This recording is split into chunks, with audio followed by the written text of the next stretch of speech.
Ya. A ver, voy a compartir.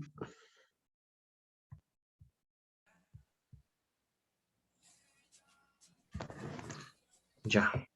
Arturo, ¿se escucha, no? ¿O hay alguna interferencia? No, sí se te escucha, Ian Carlos. Ya, ok, gracias. En esta primera parte me encomendaron el tema de anatomía, sobre todo abarca la región de hombro.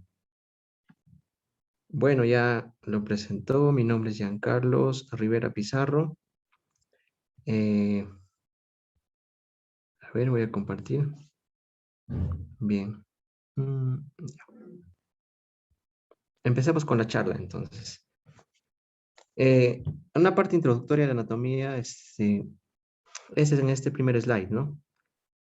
Siempre hay que empezar con un preludio en cualquier curso para que nosotros tengamos la idea más o menos en qué consiste. La anatomía, estudiarla puede ser un poco complejo, un poco tedioso, pero mientras uno lo va descubriendo en la carrera, ¿no? Tanto en anatomía 1 y 2, ya aprende, ¿no? Y sobre todo ya adquiere una metodología de cómo recordar ciertas partes o estructuras anatómicas en el cuerpo, que un estudiante de medicina debe conocerlo. Obviamente no todo vamos a aprender, ¿no? No todos vamos a tratar de captar cada parte o zona específica y vamos a recordarlo de tal forma. Pero existen maneras de hacerlo, ¿no? Recordarlo a través de mnemotecnias, a través de mapas mentales, a través sobre todo del dibujo es lo que se aprende en la anatomía y repitiendo. Entonces, en esta primera parte vamos a ver acerca de los planos anatómicos. Obviamente, esta es la estructura del cuerpo humano, conformada por cabeza, cuello, tronco, eh, dividido, como muestra acá, en un esqueleto axial, un esqueleto apendicular. Cuando estudiamos la anatomía lo dividimos, ¿no? En esos segmentos, cabeza, cuello, tronco, dorso, miembro superior y miembro inferior. Eso abarcamos, yo sé que muchas universidades en la temática, en sus sílabus lo llevan anatomía 1. En anatomía 2 está, por ejemplo, la parte ya más interna, tórax, abdomen, pelvis y la neuroanatomía. Entonces, de esa manera se estudia, ¿no? Separando ambos grupos, la anatomía, obviamente dándole un enfoque propio de cada zona. Entonces, ¿cuál es la posición anatómica del cuerpo? Obviamente el individuo tiene que estar de pie, como muestra acá el gráfico, y la visión hacia adelante, hacia el horizonte, los brazos adosados a cada lado, la posición de la palma de la mano, no tiene que estar en una posición anterior o ventral, que ahora lo voy a explicar. Miembros inferiores juntos, extendidos y sobre una superficie en la cual están de apoyo o sirve de apoyo. Esa es la posición anatómica del cuerpo humano. Así lo van a encontrar en los libros, la forma en cual lo mencionan, lo explican, ¿no? Y lo presentan. Obviamente nosotros vamos a tener otros planos anatómicos adicionales que en muchos casos son hipotéticos, ¿no? Entonces, principalmente se plantean tres. Tenemos tres planos. Empezaremos con el de acá de abajo, este plano de aquí, ¿ve? Que divide el cuerpo en dos zonas o en dos partes, una parte superior o craneal y una región inferior o más caudal. ¿Ya está? Entonces, este plano, también llamado transverso, o también conocido como horizontal, o cuando solicitamos algún examen de imagen, sea una tomografía, una resonancia, también lo llaman con nombre de plano axial. Tiene tres nombres: plano transverso, horizontal o axial. Hay otro plano que divide el cuerpo en dos partes, en dos mitades, de ahí deriva el nombre, que es un plano medial, ¿no? Va de esta forma, ¿ve? Este es el otro planito. Lo voy a cambiar a otro color, el de acá. Divide al cuerpo humano en dos mitades, lado derecho, lado izquierdo. Ese es el corte sagital medial, o también conocido como longitudinal. Tenemos otro plano que va desde la coronilla y va bajando. ¿Ve? Este de acá. La flecha lo indica acá. Conocido como el plano coronal, frontal.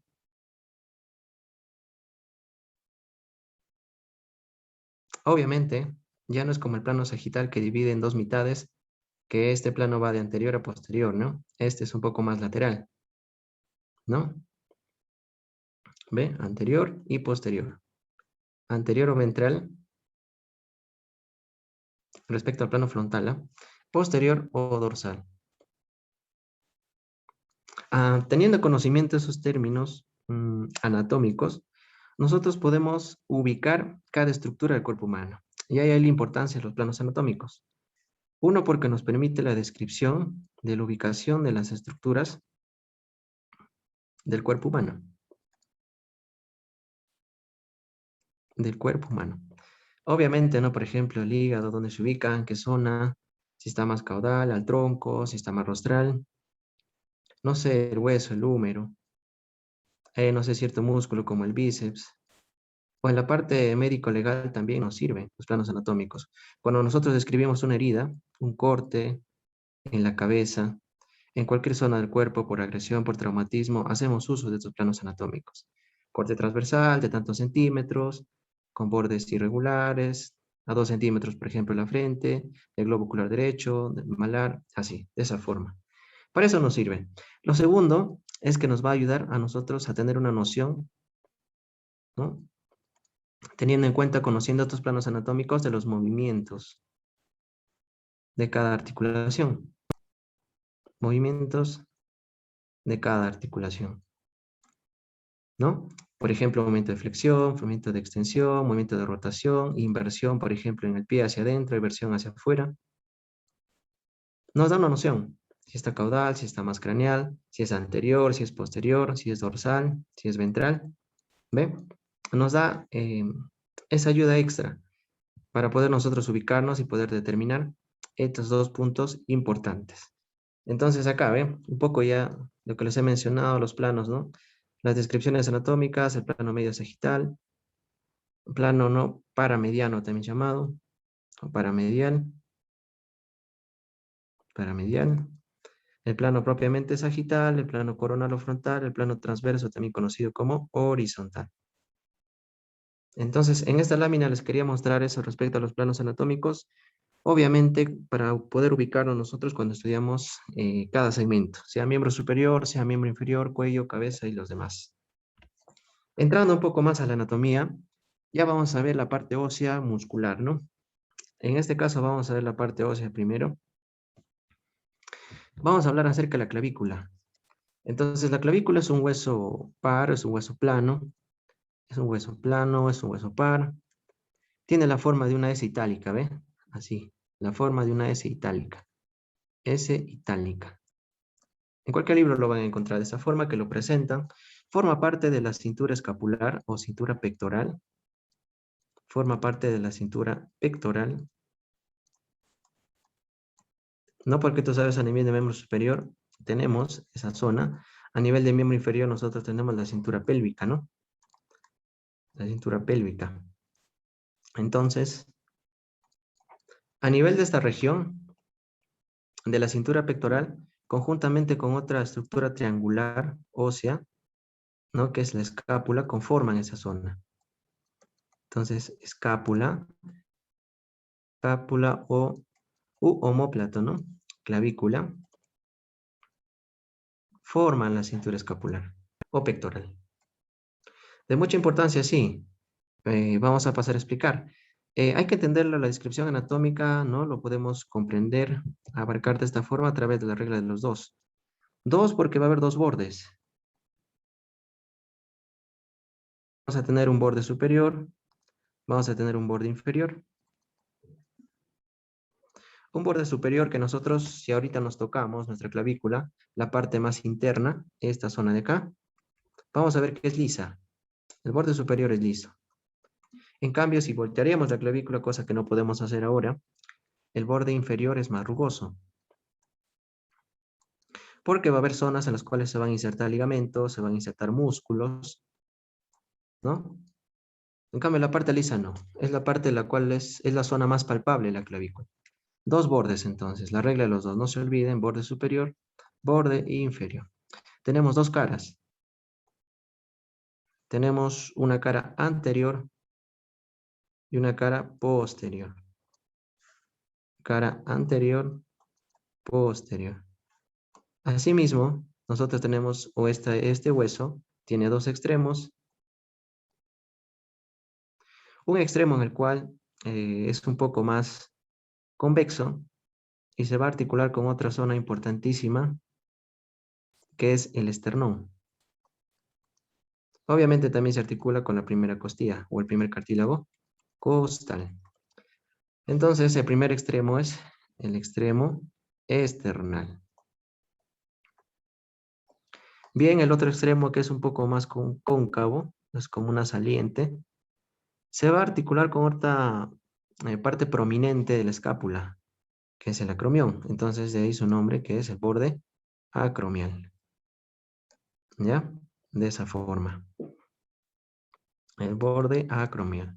Acá también lo pondríamos, ¿no? Ya está. Entonces, bueno, yo lo entiendo de esa forma, ¿no? Me recuerdo la anatomía un poco de este hueso a través de la regla de los dos. Entonces, hablar propiamente ya describiendo la parte anatómica. Entonces, en la parte superior vamos a ver que es lisa, como les estaba explicando. Zonas de inserciones, sí, más que nada en su parte superior, ¿no? En el borde más anterior, por ejemplo, para el músculo esternocleidomastoideo, para el músculo pectoral. En cambio, en la parte posterior, o en la cara, en este caso, ¿no? El borde inferior, que es más rugoso, acá sí vamos a encontrar estructuras importantísimas. Por ejemplo, esta es la que muestra acá en el tercio, en este caso, ¿no? Me faltó eso. Dividir a la clavícula en tercios, tendríamos acá de otro color, para distinguirlo. Tendríamos un tercio medial, tendríamos acá un tercio medio, un tercio lateral, ¿no? ¿Listo? O también conocido tercio interno, tercio medio, seguiría así, de esa misma forma, tercio lateral o tercio externo. ¿Ya? ¿Ok? Entonces, ¿por qué dividimos en esas zonas? Sobre todo esto desde el punto de vista clínico respecto a las fracturas. Lo más frecuente de traumatismos a nivel de la clavícula es a nivel de tercio medio, sobre todo en los recién nacidos. Ustedes saben que durante el nacimiento, el pasaje del canal del parto del bebé, ¿no? Puede haber lesión de la clavícula. Y no solamente lesión de la clavícula, sino también la parte nerviosa del paquete nervioso que es el plexo braquial. Puede haber compresión de esta zona. Obviamente, recién nacidos, sus huesitos recién están formándose. La parte ósea y compacta todavía no está bien estructurada. Sí está formada, está desarrollándose, entonces por eso es susceptible que se fracture esta zona. Y es lo más frecuente. ¿Ya? Obviamente, en la vida adulta, en la edad adulta, también puede darse la fractura por otras causas, sea por un traumatismo, por ejemplo, directo, no sé, un accidente de tránsito o caída de moto, o indirectamente que tú te caigas, ¿no? O las fuerzas en este caso, de la caída, ejerzan presión sobre esta zona, no se te cae sobre el brazo o el codo y también se afecte, ¿no? La clavícula, sea por traumatismo directo o indirecto. Lo más frecuente es que se lesione la parte media, ¿ya? Histológicamente se podría explicar esto porque esta es la zona donde hay menos tejido óseo compacto. Aquí en el tercio medio predomina el tejido óseo esponjoso. Ya, por eso es un poco más lábil a que se fracture. Listo. Aquí había dejado una tarjetita, ¿no? No les había explicado esta zona, estábamos hablando en la parte rugosa. Entonces les decía que este tiene importancia por las zonas o las estructuras en las cuales va a abarcar. Por ejemplo, acá tenemos la impresión al cual se va a insertar el ligamento costoclavicular, ligamento que va a dar estabilidad al hombro, que también lo vamos a ver en las siguientes láminas. Aquí tenemos, por ejemplo, una zona, ¿no? De protusión ¿Qué es el tubérculo conoideo?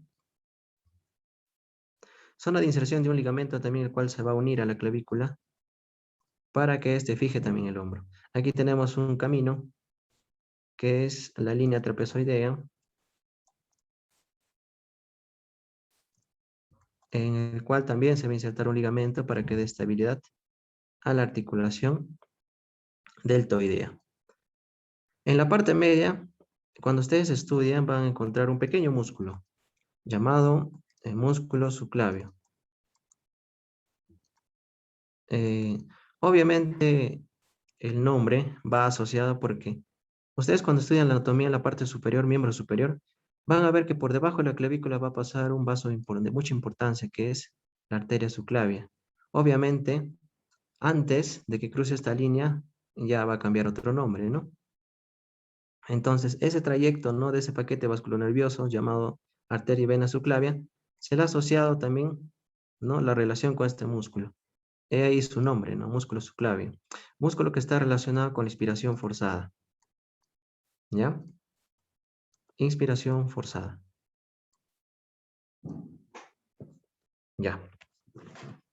Escápula. Algo breve de acá. Igual, es un hueso plano que tiene una forma triangular. Aquí lo vamos a entender a través de la regla de los tres, ¿no? Sin embargo, solamente tiene dos caras. La regla de los tres es para los ángulos.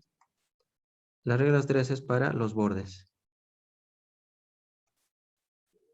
¿Está bien? Dos caras. Esta es la cara anterior o costal. Y esta es la cara posterior. Solamente tiene dos, ¿no? Tiene tres ángulos. Tiene un ángulo superior,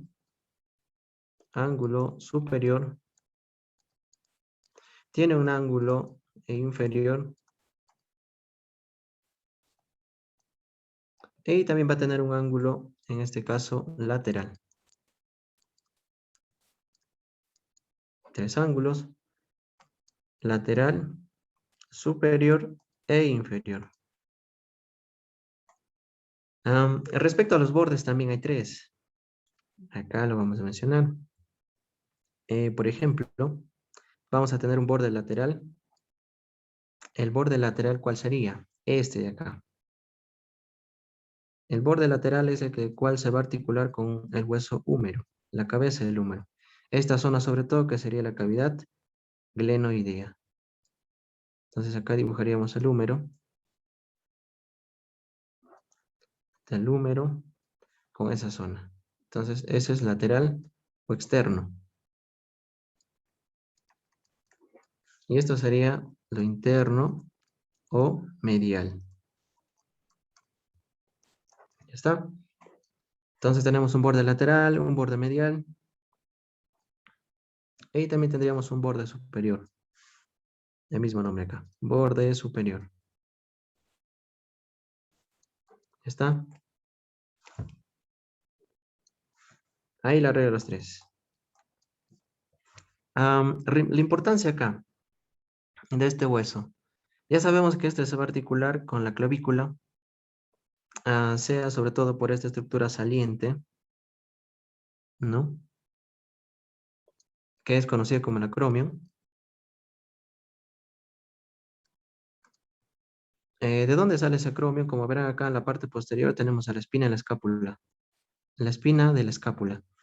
Entonces, esa zona se prolonga, se extiende y se va hacia la región anterior, conformando el acromio.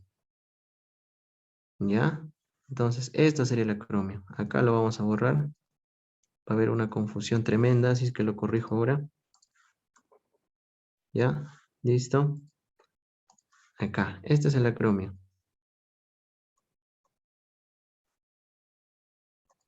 ¿Ya? Hay otra estructura en relación con la parte anterior y sobre todo con una escotadura del mismo nombre, que es más puntiaguda, que tiene la forma de un pico de un pájaro. ¿Ya? Esa sí es la apófisis o proceso coracoides. proceso o apófisis coracoides.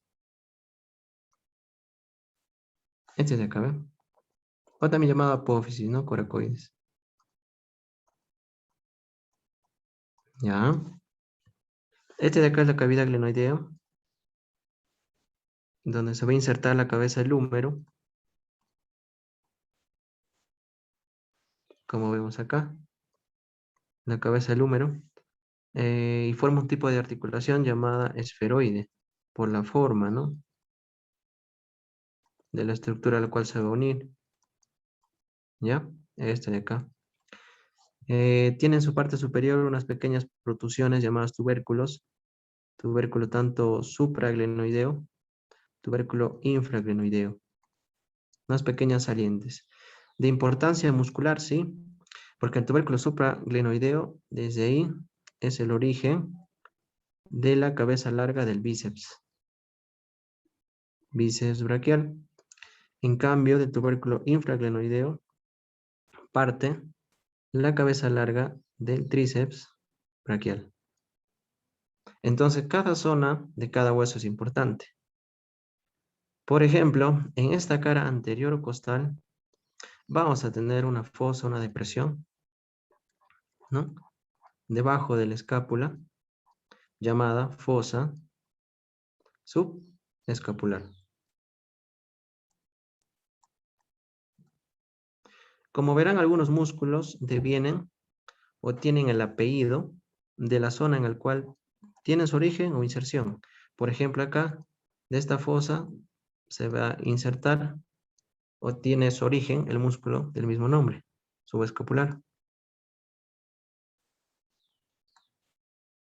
De igual manera, en la parte posterior, habíamos hablado de la espina de la escápula, ¿no? Que no lo había puesto. La espina de la escápula o apófisis espinosa, ¿no? En la parte posterior, esta estructura, que al final tiene una extensión un poco más prolongada, que es el acromio, va a dividir esta región en dos zonas. Una región supraespinosa, por encima, ¿no? De este reparo anatómico, y otra región infraespinosa.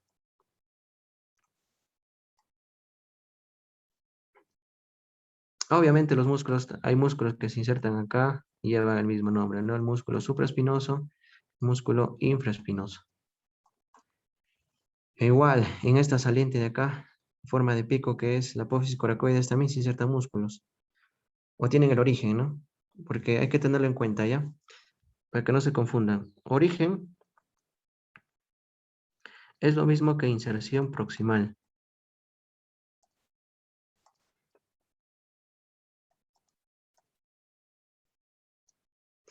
¿Ya? Origen o inserción proximal es lo mismo. Los libros van a encontrar de esa forma. Eh, en cambio, es decir, ¿no? Este sería el punto de partida, el punto de origen del músculo. El punto final de llegada sería la inserción distal.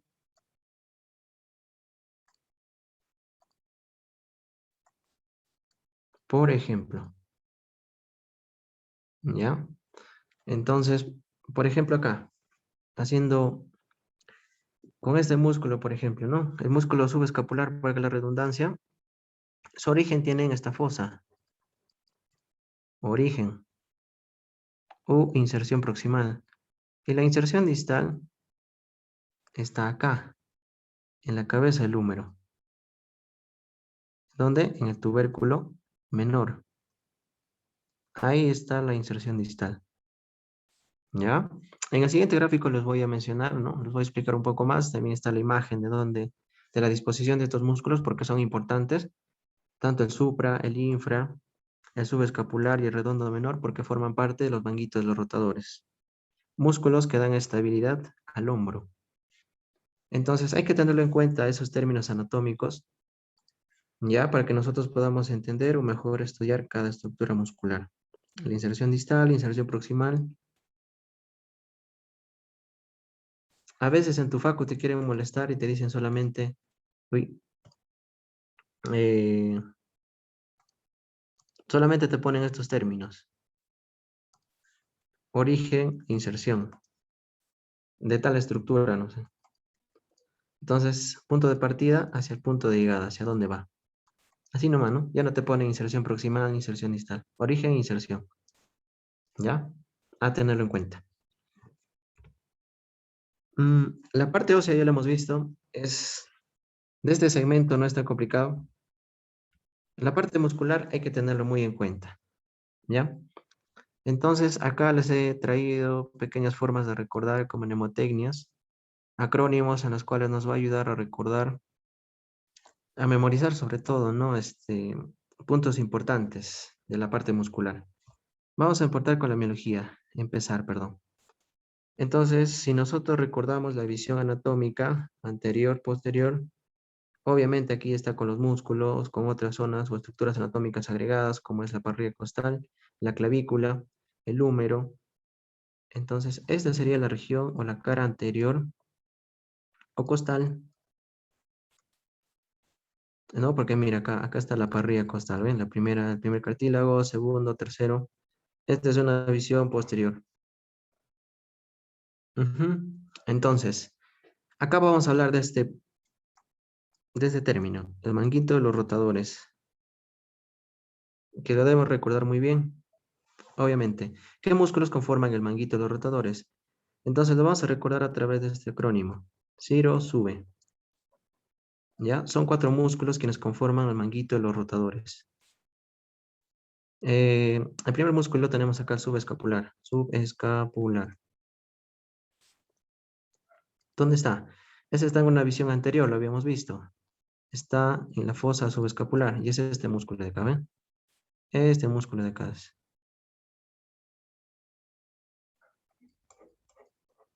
Este es el subescapular. ¿Qué movimiento realiza? Teniendo en cuenta la posición anatómica, realiza un movimiento de rotación interna. Rotación interna. Entonces vemos el origen acá, donde está la fosa subescapular y donde es la inserción, ¿no? Hacia la parte posterior, en el tubérculo menor o troquíter del húmero. Ahí tenemos un primer músculo. Los otros 3 están en la región o en la vista posterior. Vamos a tener ahí al supraespinoso, este de acá, el acrónimo es S supraespinoso. Tenemos al infraespinoso.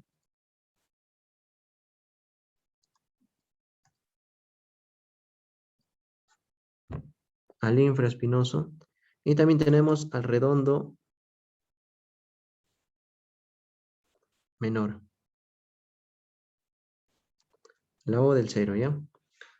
Menor. Esos son los 4 músculos. En la parte posterior lo vamos a mostrar. El supraespinoso es este de acá. ¿No? De la fosa supraespinosa se va ya no hacia esta zona anatómica, el húmero que era el troquíter, ¿no? O tubérculo menor. Sino se va a ir hacia esta zona junto con un grupo de músculos importantes, ¿ve? Como muestra acá. Se va a ir hacia el tubérculo mayor. Tubérculo mayor del húmero. ¿Ya? Tubérculo menor o troquín, ¿ya?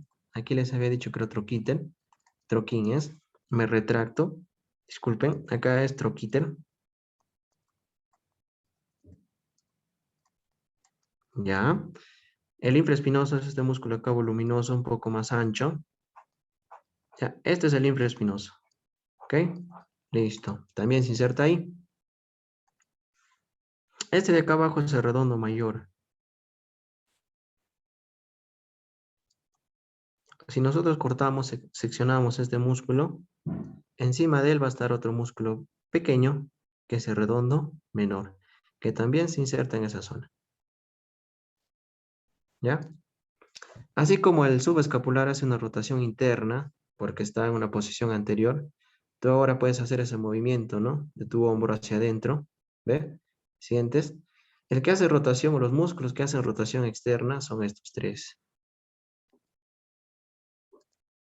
¿Ya? Esos 3 hacen rotación externa, porque están hacia atrás. Entonces, movimiento de rotación externa.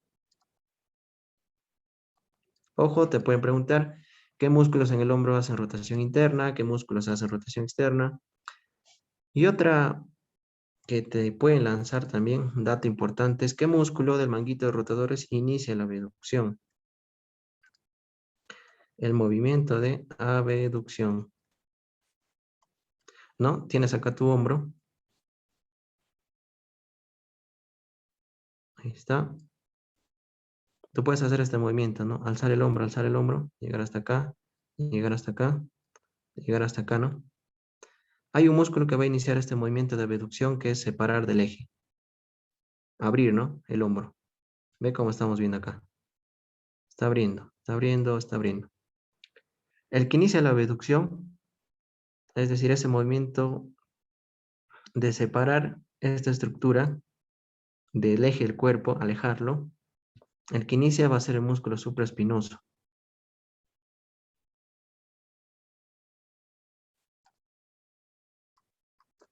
Aproximadamente llega hasta los 30 grados.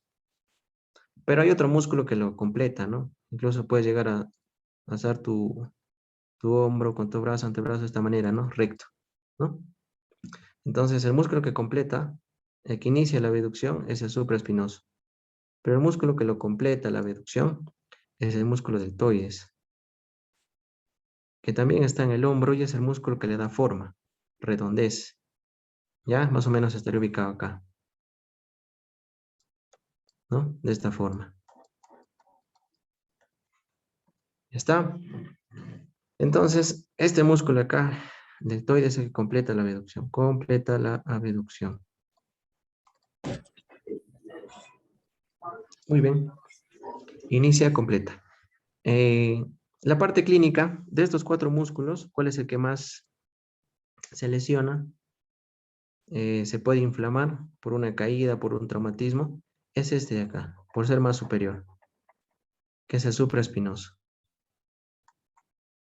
El supraespinoso es el que puede lesionarse, ¿no? Ante una caída, un golpe.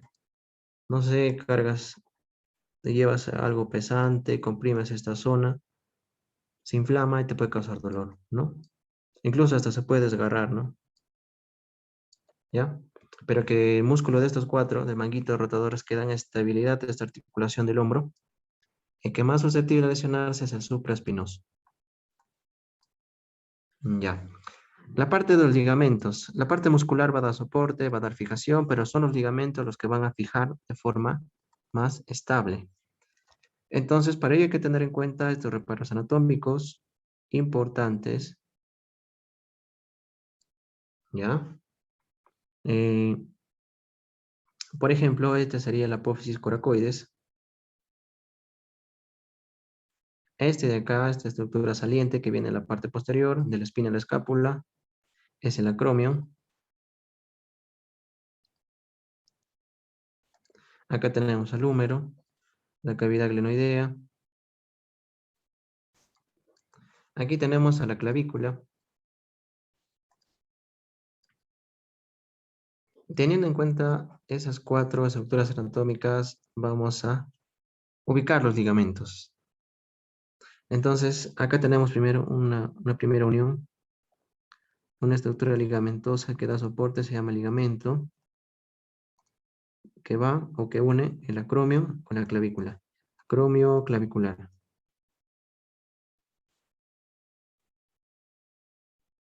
¿Ya? Tenemos acá otro tipo de ligamento, ¿no? Sobre todo que se parte de la parte, o en este caso de la región posterior, del borde posterior de la clavícula, y se va hacia esta zona. Entonces, ahí vamos a tener 2. Ambos obviamente forman, ¿no? Este de acá, ambos forman los ligamentos del mismo nombre, córacoclaviculares, córacoclaviculares, pero están formados por 2 subligamentos. Este de acá es el ligamento trapezoideo. Ligamento trapezoideo. Y este de acá tiene forma de cono, entonces ligamento conoide. ¿Ya está? Estructuras que dan soporte, fijan la clavícula con la apófisis coracoides. Y acá obviamente, ¿ve? En esta articulación entre la cabeza del húmero y la cavidad glenoidea, también hay esta zona de soporte envuelta por ligamentos. Ya, entonces también tenemos acá los ligamentos. Cavidad glenoidea. Anterior, posterior, anterior, la cavidad glenoidea. ¿Ya está? Entonces, a nivel de ligamentos del hombro vamos a tener que existen articulaciones verdaderas. La que les había mencionado, la articulación acromioclavicular, es una de ellas. Acromioclavicular, la articulación acá, coracoclavicular, ¿no? También. Acá la articulación de la clavícula, acá estaría, ¿no?, el esternón. También hay otra zona de refuerzo con ligamentos, ¿ya? Entonces, esta otra estructura de soporte es también la articulación externo-clavicular. Externo-clavicular. Ya está. ¿Y cuáles son las articulaciones falsas? Las verdaderas son las que les he mencionado. Esta, la articulación glenoidea también es verdadera. Acromioclavicular. Las articulaciones falsas son dadas, ¿no?, por la región de la escápula y con la que se une, ¿no?, con los cartílagos costales.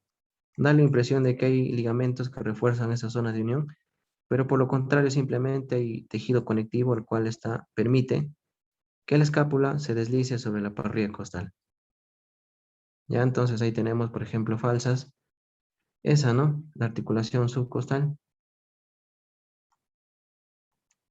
y la articulación subdeltoidea, la cual está cubierta por bolsas, ¿no?, como vemos acá, bolsas de líquido sinovial, la cual amortiguan, ¿ve?, a la unión, ¿ve?, de estas dos estructuras óseas. ¿Ya? Seguimos. Arterias de la región axilar. Hablar de hombro también implica hablar de la estructura vasculonerviosa que se encuentra ahí.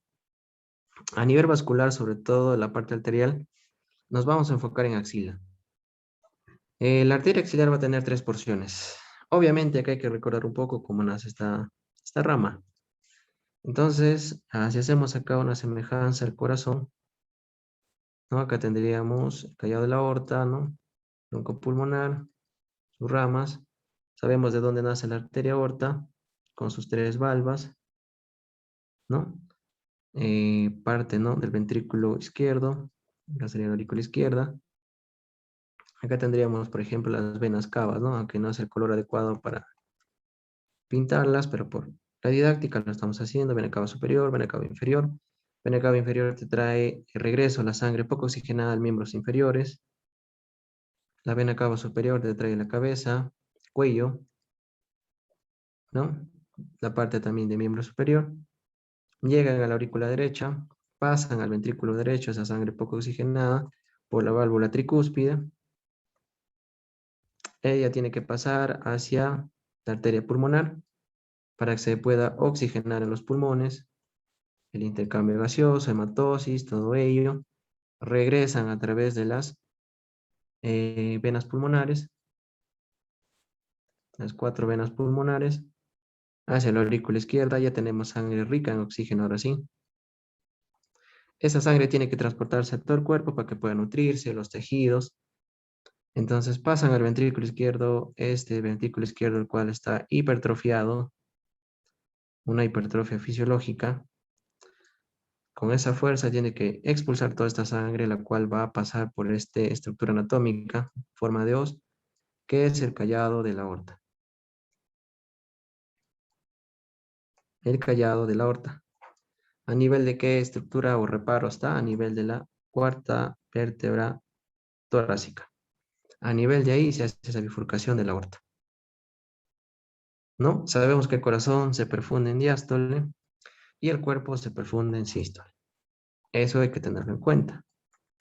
Entonces, de ese callado de la aorta, que va después bifurcarse a nivel de la región abdominal, torácica, ¿no?, para que irrigue todas las estructuras, pero también va a emitir ramas para que lleven irrigación hacia la parte superior, ¿no?, hacia el hombro y hacia el miembro superior y hacia la cabeza y el cuello. Entonces vamos a tener dos bifurcaciones, ¿no? En el lado derecho vamos a tener un tronco brachiocefálico, un tronco común. Se va a bifurcar en dos, ¿no? En cambio, ve acá tenemos un tronco común en el lado derecho. En el lado izquierdo no tenemos un tronco común. Las ramas principales de la aorta, tanto en este caso que es la carótida común o primitiva y la arteria subclavia, no derivan de un tronco primario, ¿ve? Sino por el contrario, salen, ¿no? De forma aislada. En cambio, en el lado derecho hay un tronco común, tronco brachiocefálico, lo cual imite la arteria carótida común, como les había dicho, del lado derecho, y la arteria subclavia del lado derecho. Entonces, la carótida, obviamente, ¿no? Si hacemos de esta manera, tronco común, subclavia, carótida. Lo que estamos viendo acá, esta arterita, es la subclavia, ¿ve? La subclavia. Esta sería la arteria subclavia. Porque la arteria carótida común se va a ir o va a llevar irrigación hacia la región de cuello y cabeza. ¿No? De ahí se va a bifurcar a nivel del borde superior del cartílago tiroides en arteria carótida interna y la arteria carótida externa. La interna se va a meter a la base del cerebro, en cambio la carótida externa es la que va a dar sus ramas a toda la zona de la cara, cuello, ¿no? Y demás estructuras. Nos enfocamos en la arteria subclavia. Llegamos hasta esa rama. Obviamente acá un reparo anatómico importante para que cambie de nombre y se llame arteria axilar es el pasar por el borde inferior de la clavícula. Ahí va a cambiar de nombre, ¿no? Obviamente igual la vena, ¿no? Va a cambiar de nombre ahí. Las venas profundas sobre todo. Entonces la parte arterial, ahí ya va a cambiar de nombre y se va a llamar arteria axilar. Arteria axilar. Antes de ello, la arteria subclavia, como verán acá, va a dar ramitas. Una que es la arteria vertebral, ¿no? La arteria vertebral. Va a dar la arteria torácica interna o mamaria interna, esta ramita que se mete de acá. Vean, se hace más interna de la parrilla costal. Vamos a tener acá un tronco común, un tronco, la arteria, tronco o tiro cervical, porque va a dar la rama, la tiroide inferior, la cervical ascendente, la cervical transversa, la arteria supraescapular, ramas de la subclavia, que lo estamos recordando, sí, ¿no? Porque abarca la región hombro. Pasado ello, la arteria subclavia va a dar ramas y va a cambiar de nombre, como les he mencionado, arteria axilar. La arteria axilar va a dar 3 porciones y cada porción, valga la redundancia, según va a dar el número de ramas. Por ejemplo, la primera porción simplemente va a dar una rama que es la arteria torácica superior. ¿Dónde está la arteria torácica superior? Está acá. Arteria torácica superior. ¿Ve? Voy a borrar esa zona para que se pueda visualizar mejor. Estoy acá. Lo podamos entender mejor. No interrumpa en el detalle anatómico. Ya está.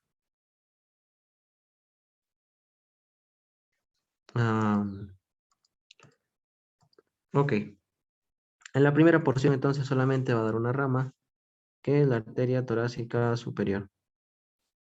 En la parte superior del tórax. En la segunda porción, no sé si desaparece, sí.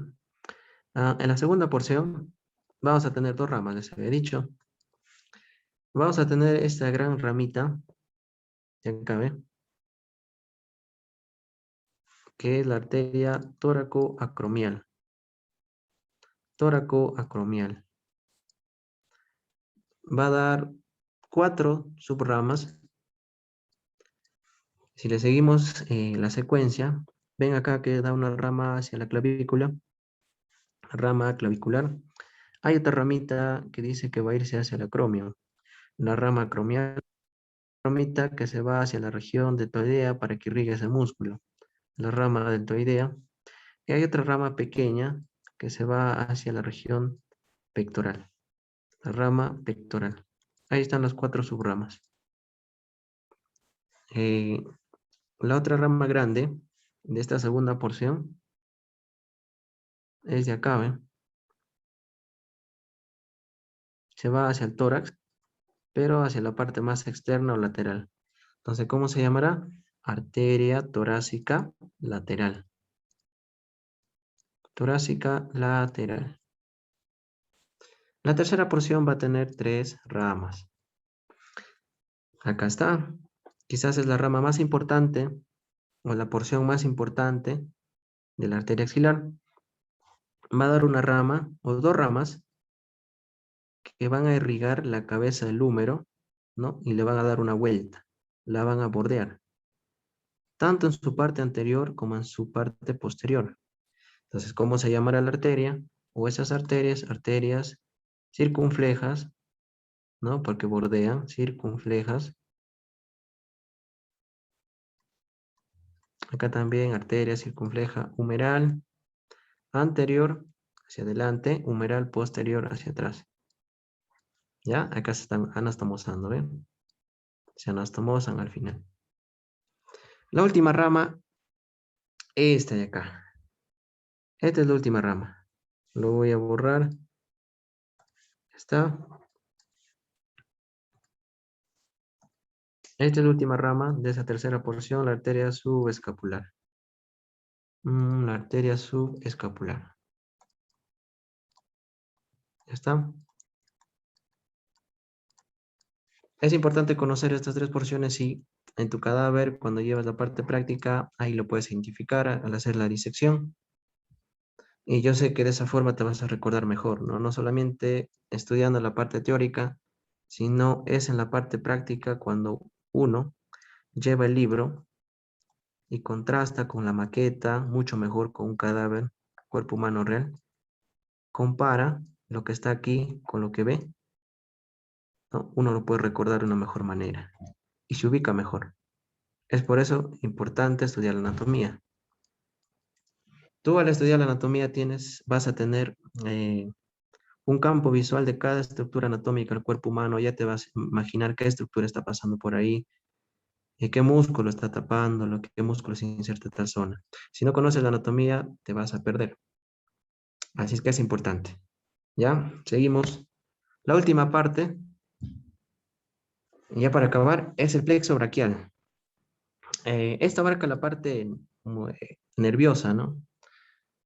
En miembro superior. A ver, espera. Llego ya. La inervación del miembro superior va a estar dada por el plexo braquial. En el miembro inferior vamos a tener nosotros el plexo lumbosacro. A nivel del cuello vamos a tener un plexo cervical. A nivel de abdomen, tórax, va a haber en este caso, ¿no? La cadena simpática, parasimpática, el plexo celíaco. Pero en miembro superior, la estructura nerviosa que se va a encargar, ¿no? De brindar esas ramitas, tanto para la inervación sensitiva y motora de ese segmento, es el plexo braquial. Va a inervar casi la mayoría de los músculos, excepto a 3. Excepto a 3 músculos. ¿Cuáles son? El trapecio, músculo ecón, el esternocleidomastoideo y el homoyoideo. Homoyoideo. Esos 3 músculos no van a estar inervados por este plexo braquial. Aquí dentro tallar otro plexo muy importante a nivel del cuello, que es el plexo cervical. ¿Ya?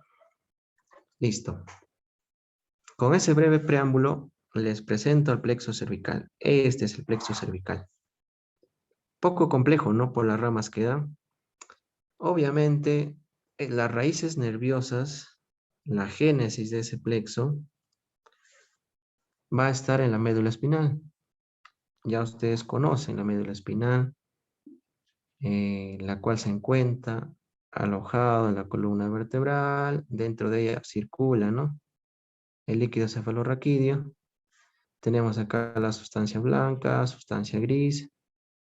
Ya sabemos para qué sirve la importancia de la médula espinal. Su función sensitiva, su rama sensitiva, su rama motora.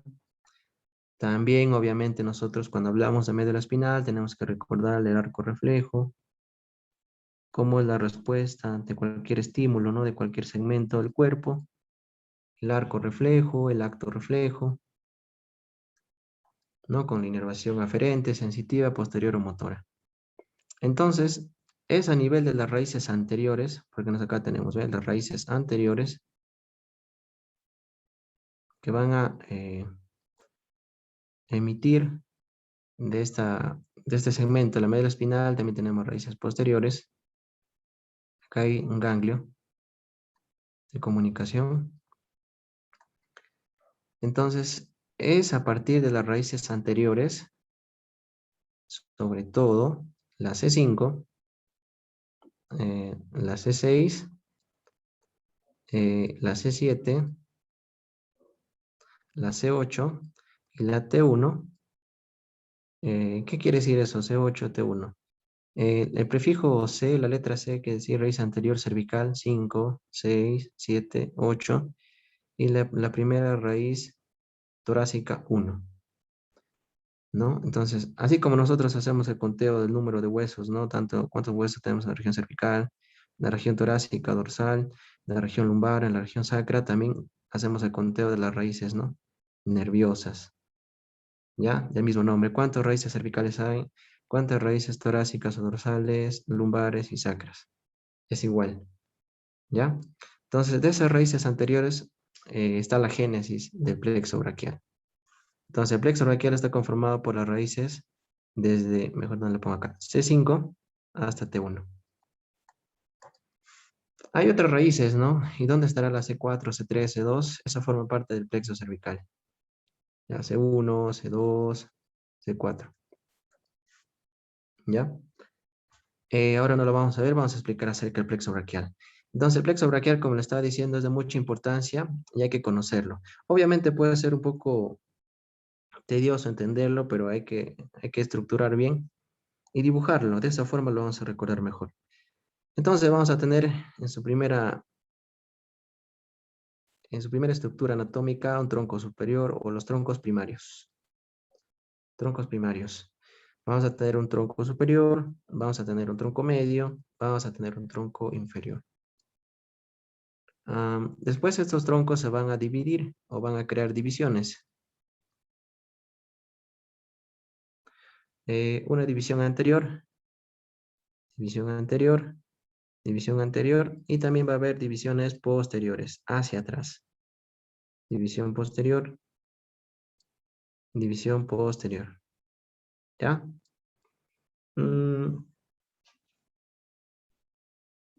Luego de esas divisiones, ¿no? ¿Ve? Acá tenemos, ¿no? Esto sería, ¿no? Acá, las divisiones. Acá estábamos viendo con la otra zona, ¿no? Entonces, anterior, anterior, anterior, anterior y posterior los otros. Luego de eso vienen los troncos secundarios, ya más hacia el lateral. Entonces acá tenemos los troncos, o también llamado cordones, o también se conoce como fascículos, ¿no? Ya está. Tenemos ahí un cordón lateral, tenemos ahí un cordón posterior, le voy a seguir la secuencia al color, ¿ya? Cordón posterior, tenemos un cordón medial o más interno, acá está. Ya está. Y luego, finalmente, de ahí vendrán las ramas terminales. Estas de acá. Son las ramas terminales. ¿Ya? Ramas terminales. Y justo para ellas les he puesto esta misma técnica. ¿Ya? Las ramas terminales. Obviamente vamos a tener anteriores. ¿Ve? Anteriores. Como vemos acá. Las ramas terminales anteriores. Acá seguimos la secuencia, anteriores. Y también vamos a tener ramas posteriores. Terminales posteriores. Acá y acá. Ya. Vamos con las primeras ramas terminales anteriores. La primera ramita de acá. Este es el nervio. El nervio músculo cutáneo.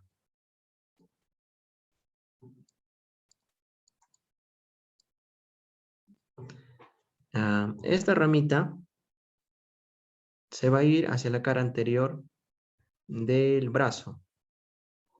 ¿Ya? Hacia la cara anterior del brazo. Solamente va a inervar a esa zona. Es decir, a los músculos de la cara anterior. Entonces, ¿cuáles son esos músculos de la cara anterior del brazo? Tenemos las 3B, ¿no? Tenemos al bíceps braquial, tenemos al braquial anterior y tenemos al córaco braquial. Incluso, ustedes van a revisar los libros de anatomía, es a este músculo en el cual lo va a perforar, ¿no? Por eso lo dibujé así. Corazón flechado, lo perfora. Este nervio. Llega a esa zona de la cara anterior del brazo y ahí emite su rama, últimas ramas, pero ya no hay inervación motora para estos músculos, sino inervación sensitiva. Y muere ahí. La otra ramita, un poco más gruesa, y es una de las ramas importantes del plexo braquial, es el nervio mediano. El nervio mediano sí abarca un poco más, ya se va hacia la región palmar, hacia la mano, tanto para la inervación sensitiva, motora. Entonces seguimos el trayecto, sale de la región axilar, se va a ir a acompañar, va a acompañar este nervio a la arteria braquial, rama de la arteria axilar, ¿no? Acá se me había pasado ese dato.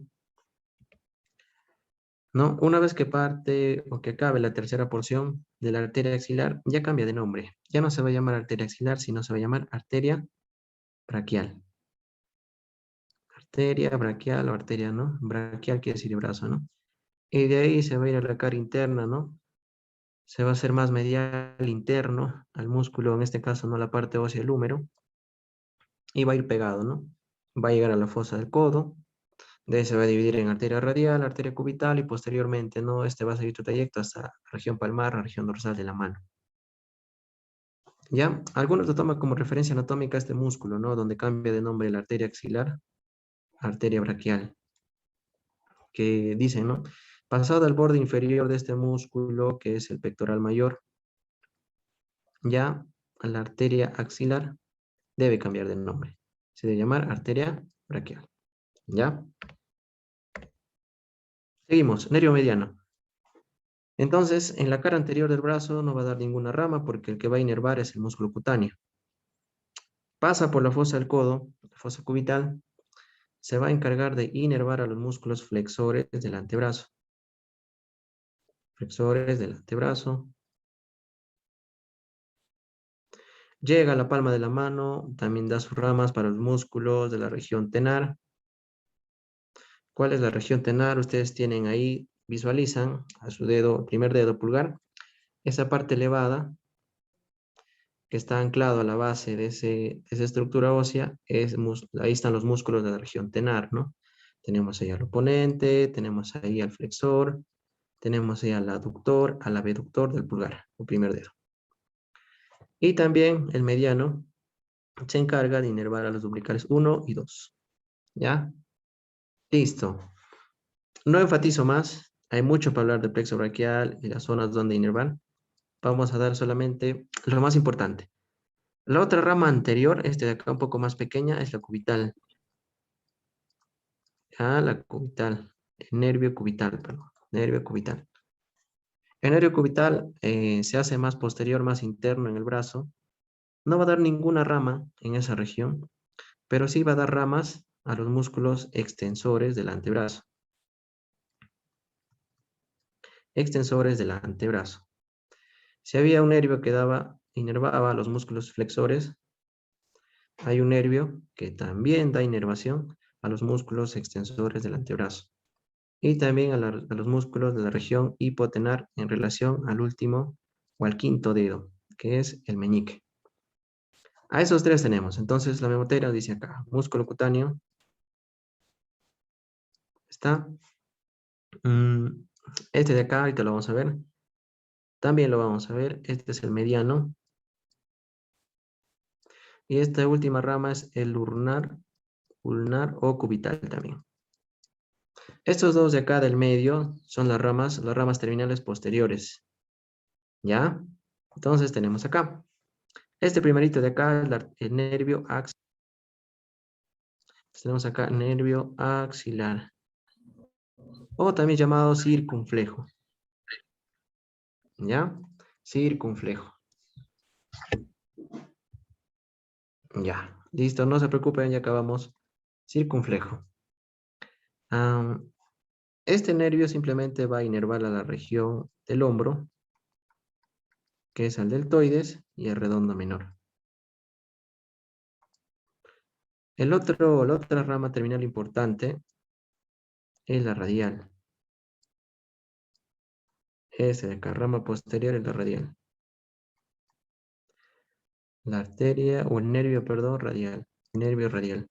El cual acompaña a la estructura vascular arterial, que es la arteria braquial. Va junto a ella. Entonces, en la parte posterior, obviamente, del brazo, va a inervar, ¿no?, el músculo, por ejemplo, tríceps, al músculo anconio, ¿ya? Principalmente. Se va a la palma de la mano, de igual manera, ¿no? Ahí para que dé la inervación sensitiva. Entonces, como verán, las ramas terminales son 5.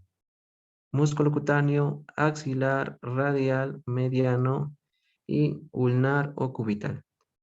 Obviamente, cada rama tiene un destino diferente, un camino diferente que recorre. Por ejemplo, el músculo cutáneo se queda simplemente en el brazo. El mediano no da ninguna rama en el brazo, tanto en la región anterior, posterior, pero sí en el antebrazo, llega hasta la palma de la mano. El cubital de igual manera, no da ramas en la parte posterior del brazo, pero sí al antebrazo, en los extensores, se va igual hasta la palma de la mano, la región dorsal también. Igual para el nervio radial, ¿ya? Entonces, eso sería todo respecto a este segmento hombro que me han encomendado en este día. Espero que les haya sido de mucha utilidad. Si hay alguna pregunta que tengan, por favor, la pueden realizar.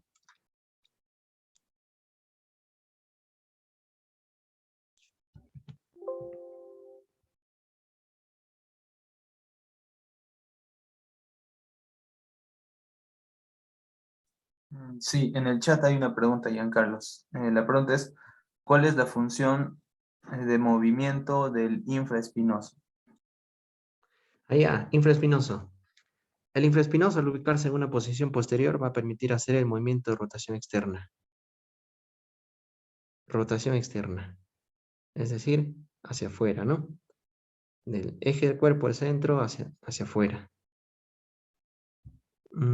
Esa sería la respuesta a la pregunta que plantean. Lo hace Joshani, ¿no? Joshani, el movimiento es la rotación externa, ¿no? A diferencia del supraespinoso, en el cual, como les he dicho, es el principal músculo que inicia la abducción, ¿no? El abrir el hombro, la articulación del hombro hacia afuera, ¿no? Y el que lo completa es el deltoides, ¿ya?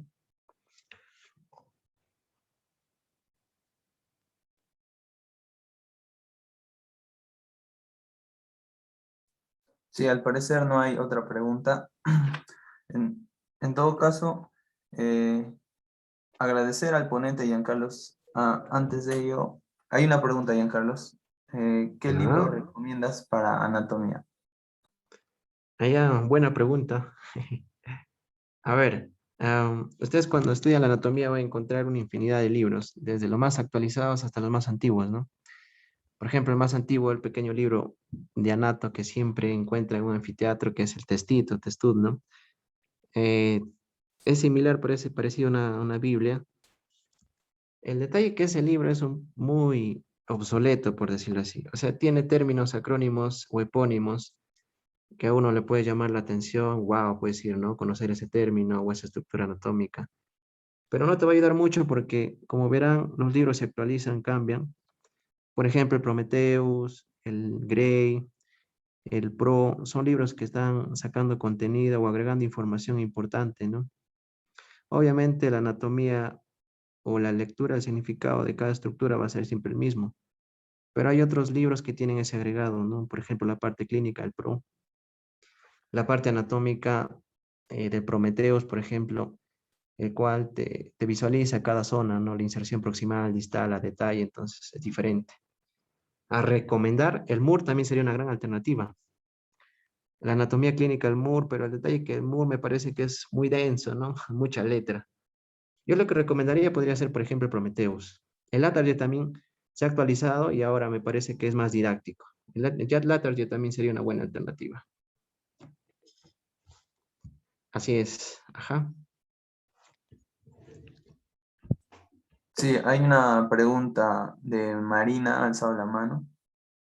Ok, dime Marina. Bueno, si va a hablar o lo escribe en el chat.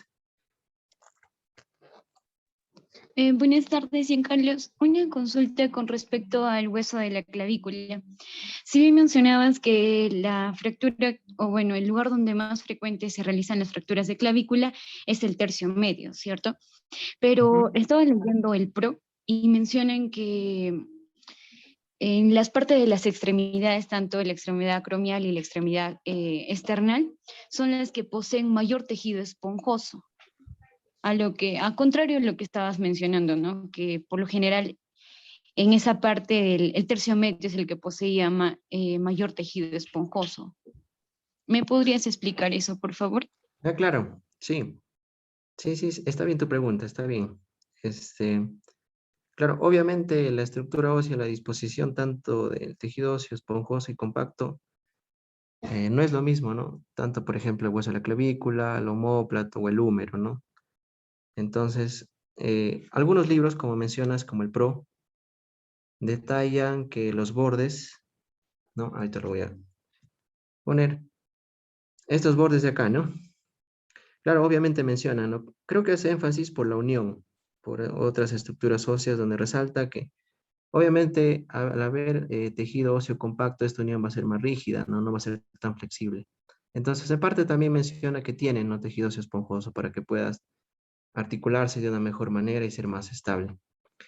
Pero en relación, como les había mencionado, a la zona de fractura del tercio medio, se explica de esta forma, por la conformación histológica de que en esta zona también predomina el tejido óseo esponjoso. Entonces, por eso también es una zona susceptible a sufrir fractura, ¿no? A ser más lábil. Está bien tu acotación. Ujú. Gracias. Ya. Ya, Carlos, hay otras preguntas. Si recomiendas el Gray, también el Anatomía de Rubier. Ah, claro. Hay un pequeño detalle. ¿Dónde está? A ver. Creo que se me está yendo la luz de la laptop. Ah, esto no es. Sí, como verán, les dije, hay una infinidad de libros de anatomía. Uy, esto no es. Que uno puede revisar, ¿no? Encontrar en book médicos, otras páginas, ¿no? El Rovier también es un libro interesante. eh, Obviamente explica la anatomía, ¿no? Un poco más descriptiva. Tiene gráficos, pero creo que no sé si estoy bien, si se ha actualizado. Por ejemplo, el Latarjet, lo que estaba revisando ahora últimamente, me parece que sí se ha actualizado. Ya no mete mucho texto, lo cual es engorroso para todo estudiante, ¿no? Que inicia o que va a iniciar, ¿no? Estudiando la anatomía. Entonces, me parece una gran alternativa el Latarjet. Rubier también. Mientras tú menos libros abarques o agarres, por decirlo así, en el término criollo, va a ser mejor. Enfócate en un solo libro. No sé, ahora, por ejemplo, después de la ponencia ingresas a BookMedics y buscas el Gray y te parece un libro básico, interesante, puedes comenzar con ello. Ya entiendes la anatomía un poco más, ya no te resulta un poco fastidioso leer, ¿no? Revisar, ya dibujas, entonces puedes agarrar otro libro más, un poquito más de nivel, por ejemplo, como el PRO, como hizo la pregunta Janina. Ahí no solamente el PRO, perdón, te describe la anatomía, sino también la parte clínica, te habla un poco de fracturas, lesión de nervios, no sé, algunas cosas más que un estudiante de anatomía también debe conocer.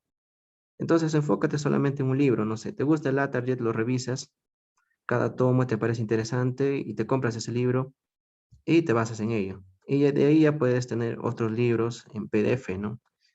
Ya, pero no en físico, porque también los libros de anatomía cuestan un poco. Entonces, ahora a mí me dicen, ¿qué libro recomiendas? El Grey es un libro básico. Yo también me lo compré cuando estaba iniciando.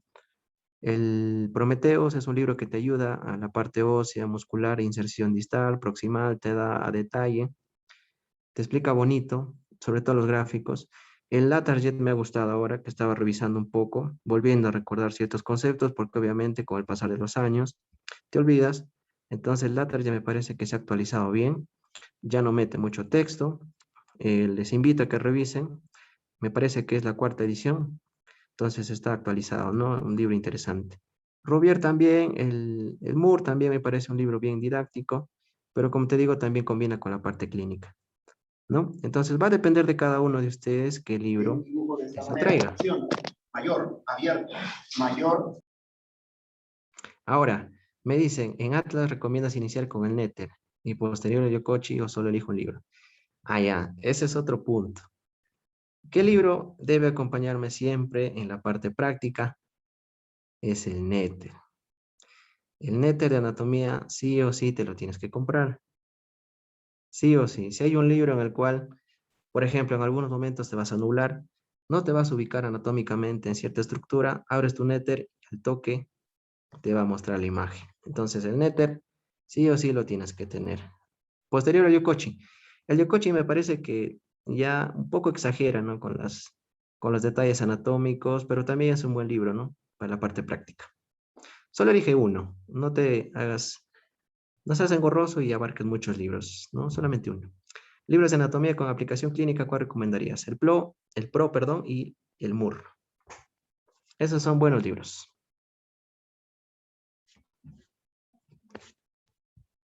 Ahora sí creo que no hay más preguntas, Arturo. Sí, ya no hay preguntas. Bien, en todo caso, agradecerte a ti, Giancarlos, por inaugurar el proyecto Hermano Mayor, impulsado por los comités CPA y SCOME de SOCIEMSE 2022. Se invita a los participantes de esta ponencia a seguir las redes sociales de nuestro ponente con contenido médico en Instagram como @Dr. Strange, y finalmente invitarlos a la ponencia del curso de histología que se realizará el día de mañana a las 7 p.m. Enviaré a continuación el post-test y eso sería todo. Si hay alguna pregunta, la podrían hacer, ¿no? Ujú.